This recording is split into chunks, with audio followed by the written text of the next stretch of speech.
How do you track your strength on certain exercises when you're following concurrent periodization? This is a question I receive on a daily basis because every single time I post new workout footage, it's a different workout. In other words, I'm constantly rotating exercises, and as a result, people are asking me, Alex, how the hell can you track progress if you're always rotating? Doesn't it not make sense? I mean, you gotta do a lift to get better at it, right? Well, you see, this is where the concurrent training philosophy comes into play. You see, when you're following this type of system, always rotating exercises, you don't have to track your lifts because everything goes up automatically.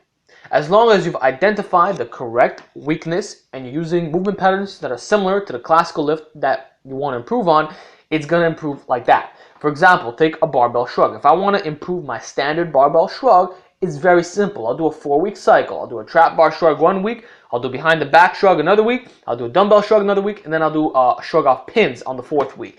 And then if I decide to go back to the conventional way of shrugging, it will automatically go up. There's nothing that I have to do. The only objective that I have is identifying my weakness and using the special exercise that corresponds to the lift that I am trying to improve. The same thing goes on for the bench press. I can go on several months without going back to the lift, and every single time I go back to that lift, it will improve in strength. 100% of the time, guaranteed. You see, with linear periodization or other forms of periodization, you're actually going to backtrack.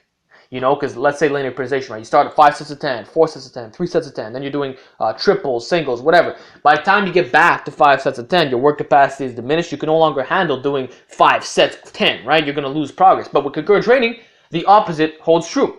You get to maintain everything because volume and intensity is maintained. Volume and intensity is maintained throughout the yearly cycle, and all you're doing is rotating exercise. So by definition, you cannot lose performance if volume and intensity is there, correct? So the only thing you could do is improve your strength, and that comes through exercise rotation. Every exercise changes the joint angles slightly.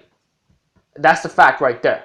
People are going to like to argue that minimalist training is the best way to go. I think that's bullshit. Eventually, you're going to plateau, and there's tons of guys on YouTube right now that have learned that. If you recall, years ago, Johnny Candido plateaued on the 315 bench following linear periodization. A lot of people, including myself, advised him to use more special exercises. Next thing you know, it went up. And nowadays, he doesn't follow that type of system. I believe he follows an undulating style. So this goes to show you right there that rotating movements builds the classical lifts. And if you don't believe me, if you don't want to take my word for it, because I'm just some guy on YouTube with 10K subs, listen to the top guys in the powerlifting world. How about we look at the elite guys, right? Louis Simmons from Westside Barbell has produced so many athletes that are strong as shit, yet they don't perform the normal exercises.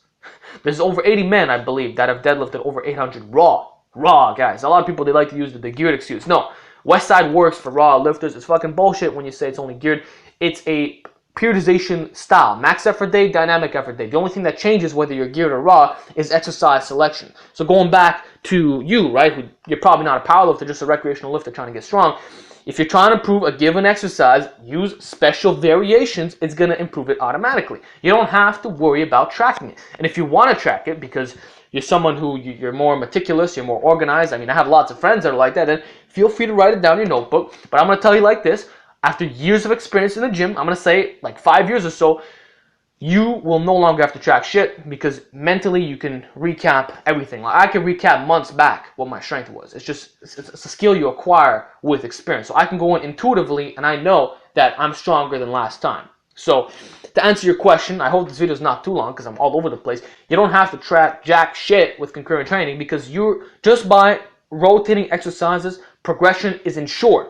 It is ensured 100%. You don't have to think about it. Just maintain your volume and intensity, eat correctly, and rotate.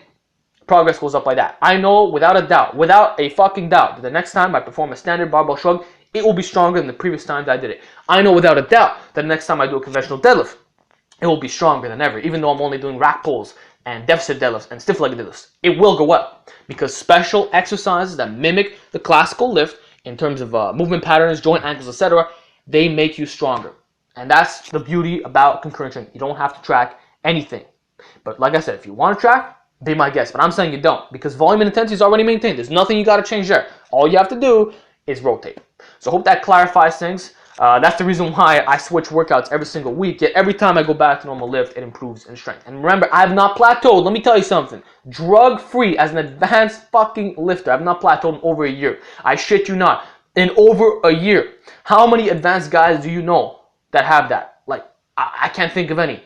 I never, ever, ever plateau. Whether that be a 2.5 pound increase in weight, a 5 pound increase in weight, I'm always making gains 100% of the time. And I credit that 100% to concurrent training. So that's it for this video. Give me some feedback down below. How many times did you plateau when you were following that minimalist shit? I want to know. So with that, I'll talk to you next time.